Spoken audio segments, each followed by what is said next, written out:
Hey everyone, welcome back to my channel. This is Coffee with Katie. I have my heat activated lightsaber Star Wars mug. I absolutely love this mug so much, except you can't reheat it in the microwave because of the design on it. So that's a little sad, but I love it so much. So today's video is going to be some reviews on some recent reads of mine. One of these is a new release, and one of these was a read from an indie author that I told you guys I was going to read and get a review up for you guys because I hadn't heard anybody talk about it, and I'm just going to be sharing my thoughts about it. Also, if you care, I absolutely love this shirt design, and it's from Wicked Whimsy Boutique, and it says "We Are All Broken." I believe it's from Hades and Persephone retelling, perhaps Touch of Darkness. I've never read that, but I just loved this design and thought it was so cute and beautiful, and I like the idea behind "We're All Broken," so I love this shirt so much. Random side note for you. All right, so let's just get into my thoughts on these books. The first book that I wanted to talk about today is Only a Monster by Vanessa Lynn. So this was the Fairy Loot book for January. I did a whole unboxing on this. We've talked about the Fairy Loot box.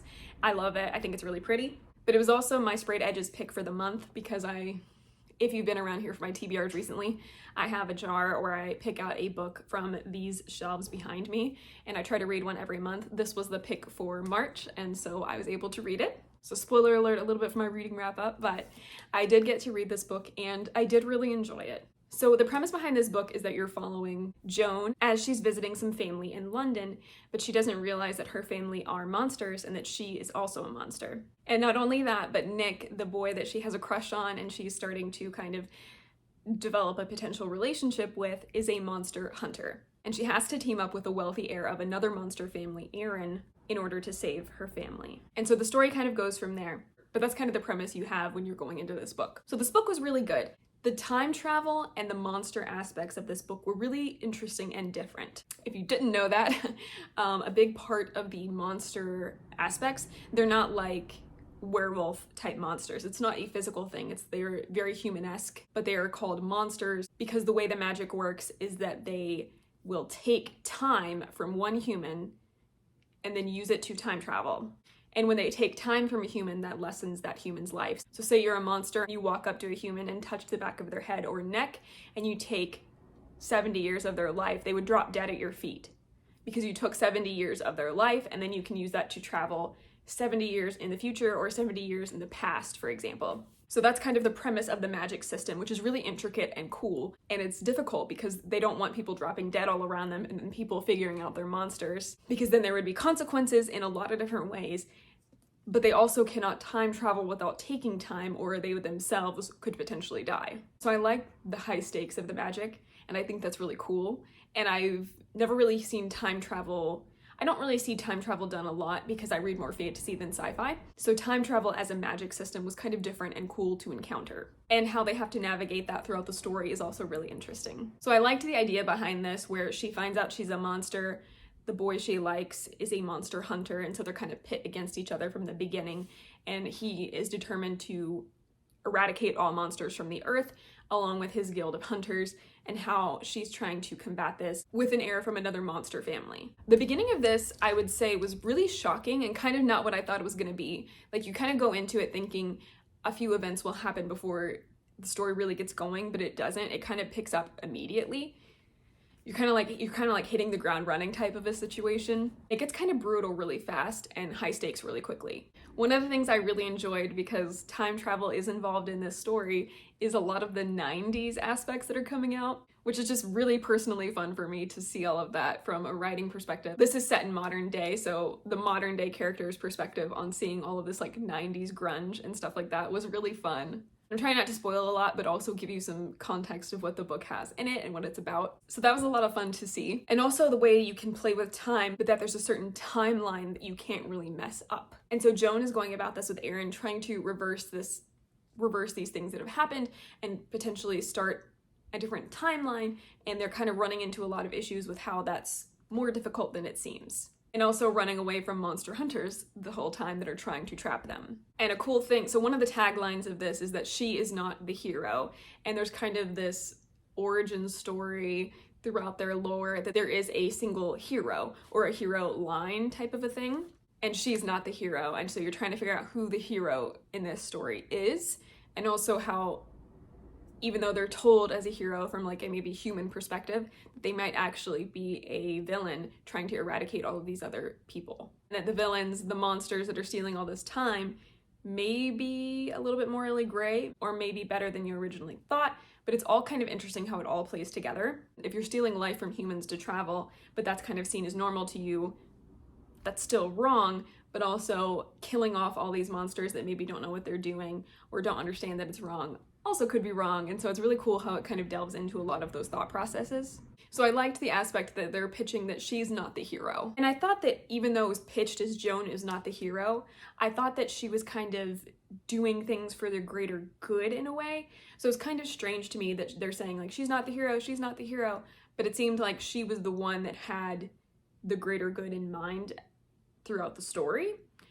So that was kind of an odd juxtaposition of saying that she's not the hero while she's doing kind of more noble-esque tasks, or maybe more willing to save people than anyone else. Even if her motives in itself seemed kind of selfish, she was kind of the one that she seemed to be the more morally ground one. So that was it was kind of odd to see that, because you're reading about all these people, everyone's doing terrible things essentially, but they all have reasons for it and justifications behind it. And she's trying to save people and her family, and so she's kind of willing to do anything it would take to do that. She's also trying to make the decision that saves the most people. So to me, that's not like a villainous character, even if it is selfish in nature. So I felt like that part of saying she is not the hero was kind of played up a little bit, but it didn't necessarily deliver in that aspect.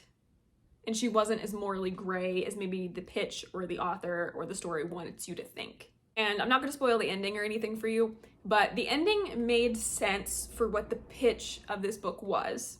However, seeing as this is a series, because now it's projected to be a trilogy, I'm curious to see what will happen and how the rest of the series is going to play out. Because it seemed like, you know when you read those series where it's like they get to the big boss battle in the first book and then the book ends. But then there's more books and you're like, what is the big boss now? Was that not the main boss? Is there more to this story that we haven't been told? And so you're kind of like left wondering what else could be resolved, what else could happen in the later books. Now granted, there are some loose ends that are not tied up and there's some characters that are kind of floundering that you don't know what's happening to them or how that's going to be resolved or if it's going to be resolved. So I'm sure that's going to play a part in the later books and maybe them coming together or, helping them. But it just kind of seems like if you did all this work to accomplish this task, what's going to happen in the rest of the books? Is it going to change everything? Is it going to, I don't know. And when you're playing with time, I feel like it's difficult to have a storyline in the sense of it seems like everything is possible. Even if it's more difficult or changes certain things, it just feels like when time travel and playing with time and messing with timelines are involved, it just seems like there's no danger because everything can be reversed or restarted in a way. If you are a fan of Marvel and you know about the multiverse, maybe that would make more sense. But to me, when you have timelines and time travel that you can play with, even if there are restrictions and really severe consequences, it feels like there's no danger almost, because it feels like things can be redone or reset. Maybe that's not the case, and I know that the stakes were really high in the way this time travel stuff was used, so maybe that's not the case in this, but I don't know how there's going to be 2 more books. I thought this was going to be a standalone, and it made sense to me as a standalone, even if there's some, like I said, loose ends floundering with a character I really liked. But I'm curious to see what she does with this trilogy and how she will make all of this play together in a trilogy. But overall, I did really enjoy this book. I did give it 4 out of 5 stars, and kind of for the reasons I mentioned, where it felt like they were playing her up as this really morally gray villainous character, but in reality, I felt like the book wasn't really delivering that aspect of her. And the way the book ended and how the timeline was messed with felt a little strange to me. I think it was good, and I understand why it happened, and I think it was a good ending, but also felt, I don't know, maybe too easy. I don't know what I felt, but something about the ending was lacking for me. That being said, if you love fantasy books and you love monsters or types of like villainous mafia gang type groups, being on the run, time travel, unveiling like government secrets type things, I think you'll really like this book. I do recommend you read it if the premise is at all interesting to you, because I do think it's a really fun read. So that's this one. The next book that I read that I would like to review for you guys, that I mentioned I would review, is Shadows of Kiev by Eliza Tilton. Now, I don't have a physical copy of this book because I did listen to it on Audible. The author actually gave me a code to download it for free on Audible in exchange for a review. It doesn't mean I'm sponsored or required to say anything, but I just thought it sounded kind of fun, and I had heard no one talk about this. I think there's like 18 ratings on Goodreads, and so I was just really curious and thought maybe if it's really good, I could talk to you guys about it and tell you about like a hidden gem or a diamond in the rough. If it's bad, I can tell you. If it's okay and mediocre, I can also tell you that. So I was just curious for myself and wanted to read it, and I did. And now I will tell you my thoughts on it. The premise of this book is that the Northerners, the Vikings, are coming to a Slavic community to investigate these strange tales of undead Vikings. And as Folkvar, the main Viking you're following, as he goes to this community, he finds out that not only are there undead Vikings, but also that the forest, it kind of wants to see the rest of them dead as well. And then his father is kidnapped by these maidens that they're kind of like siren-esque, they can like sing to enchant you. His father is kidnapped and he has to team up with a Slavic woman to save them. And Agna is the Slavic woman that he teams up with, and Agna and Folkvar do not mix because Northerners and Slavic do not mix because they have a lot of like in-ground hatred for each other. Her parents were slaughtered by Vikings, and so there's just a lot of animosity in this situation. But when the undead attack her village, she realizes that they're more terrifying than the Vikings, and so they team up. And so she agrees to help him save her father, and then in return they're gonna like save the village, right? Then they start potentially falling for each other, and the story goes from there. One of the things that this story pitched in kind of the summary was that if you're a Leigh Bardugo fan and you really like the Shadow and Bone and Grishaverse, that you will probably like this book. And so that's what kind of drew me to it. And I was kind of curious about the, zombie Vikings. Okay. So I was curious about this book. I wanted to see what it's about. And I thought I would really enjoy this book just on that premise, and saying it was for, fans of Shadow and Bone and undead Vikings and Norse stuff. Like, it just sounded cool. It sounded like something that would be fun. I thought I would really enjoy it by the premise, even if I didn't think it was the best book ever written, right? But I was pretty disappointed. I was pretty disappointed in this book. I felt like the writing was stilted and didn't really flow well. I felt like the story wasn't as fleshed out as I would have liked it to be, or it wasn't fleshed out enough in general. And I kind of felt like the plot was being driven along too easily, and then I found myself just getting bored at parts, which seems very strange for, a zombie Viking story. So for instance, I'll give you an example of some of the writing that I just had issues with. So for example, Folkvar and Agna are going to a priest to get help, because in this world, the priests are also they have some sort of magic. And so they're going to this priest for help. And so they get to the church, or whatever it's called, I don't even remember. They get to this church and they go to this priest that's there. And they say, hey, priest, we're fighting all of these undead, and my father was kidnapped by these creatures, and we're just trying to get them back and to save everyone, and we really need a priest's help. And this is like essentially what the dialogue does. The priest goes, oh, I see your point. I see what you need. Unfortunately, you will have to wait until my brothers return. Well, we cannot wait that long until your brothers return. Oh, okay, well then I will just come with you now. What? And I just remember being so taken aback that that's kind of how every problem encountered happened. It was just like, they go up to the priest, they ask the priest for help. The priest tells them they need to wait. They say, we can't wait. He goes, oh, okay, I'll come now. Maybe that doesn't seem like a big deal to everyone else, but it just felt like everything was like that and too easy, and the writing just didn't make sense. And it was just like, this is gonna sound so mean and harsh, but it just felt like she was writing things like that in the plot poorly just to move the story along so she could get to the next thing. And I understand that transitions are hard and writing is difficult, but it just didn't feel like that would happen.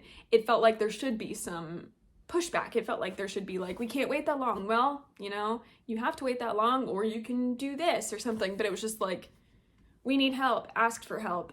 Oh, we can't help you yet. Well, we can't wait. Oh, okay, well then never mind.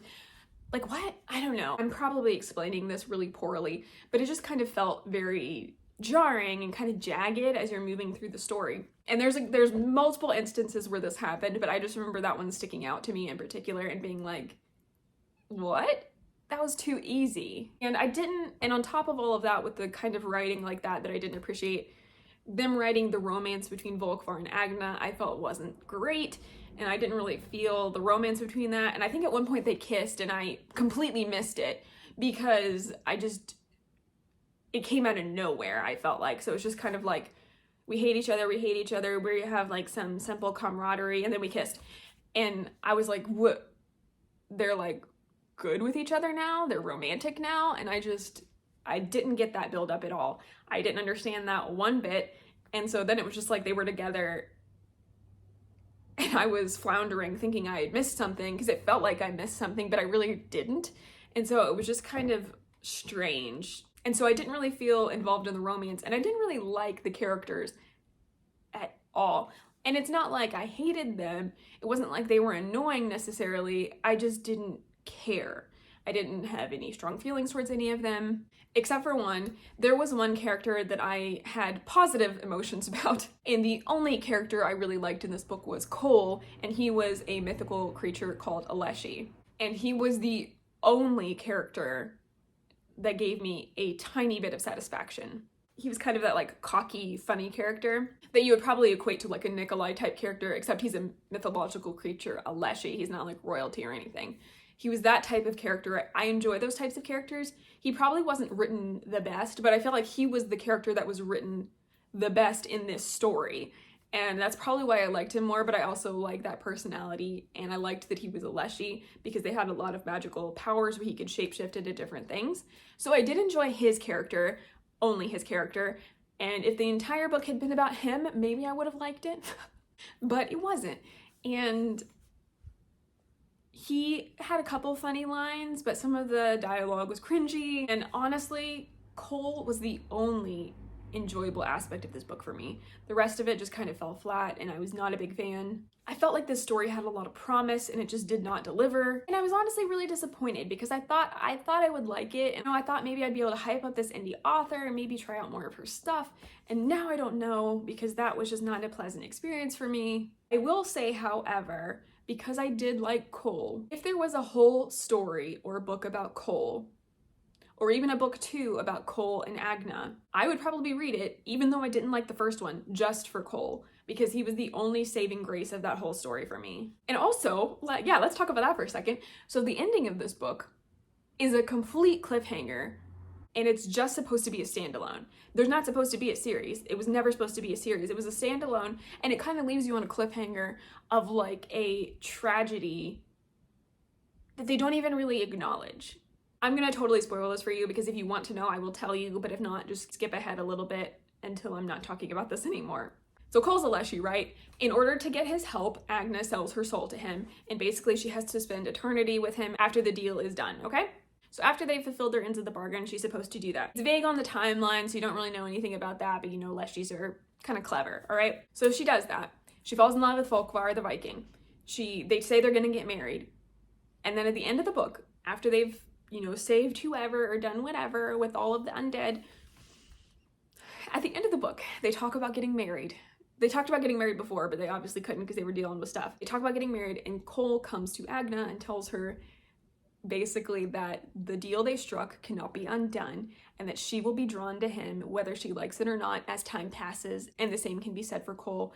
They will be inexplicably drawn to one another, and they will come together and spend eternity together whether they like it or not. So knowing that, she has these feelings for Volkvar the Viking, and she goes to him and she finally confesses what she did, and that eventually she will be with this creature, and there's nothing that either one of them can do about it. And then he is like upset, and then they basically decide to get married anyway.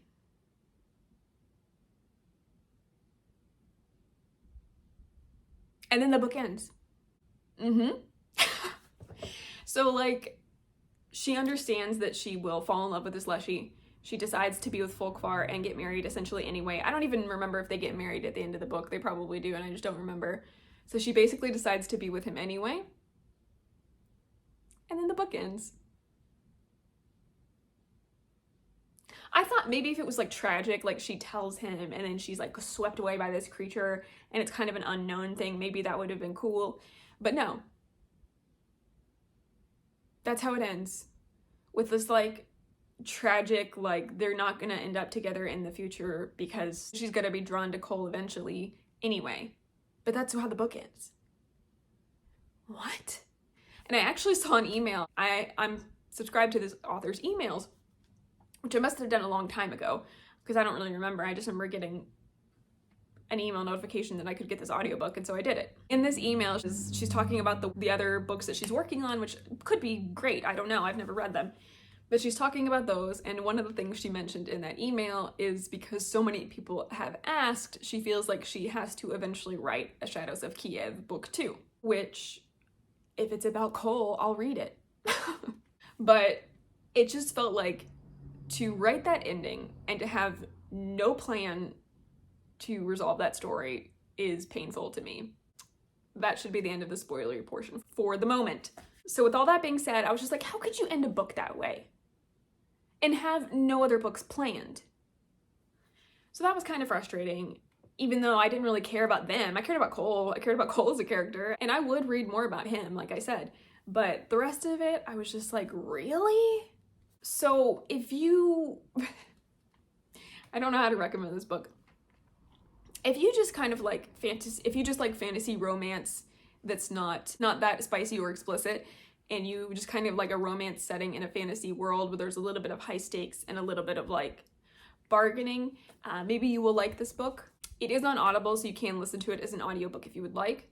The narrator I thought was okay, and there were some semi-funny moments.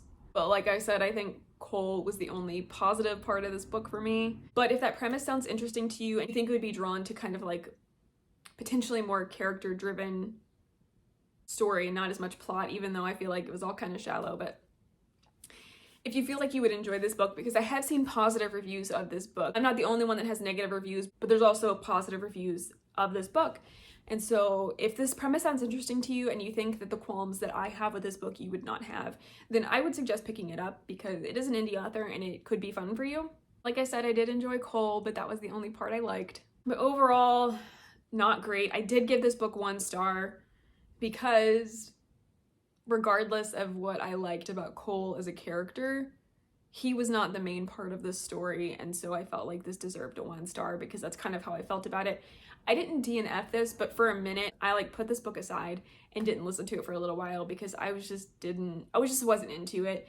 And so I kind of like set it aside for a minute and then just picked it up to finish it really quickly because I kind of wanted to know what happened. And I gave it 1 out of 5 stars. So I was really disappointed. I thought I would really like it. I did enjoy one of the characters. And like I said, even though I didn't really like it, if she does end up writing that book too and it's focused on Cole and Agna or just Cole in general, I will read it to find out what happens. Because I'm like that. Well, that was my review on some books that I recently read. So that is it for today's video. Please let me know down below if you read any of these books and what your thoughts were, or just dialogue with me about my reviews for these books. Please like this video if you liked it, subscribe if you want to, and I will see you next time. Stay safe and caffeinated. Bye.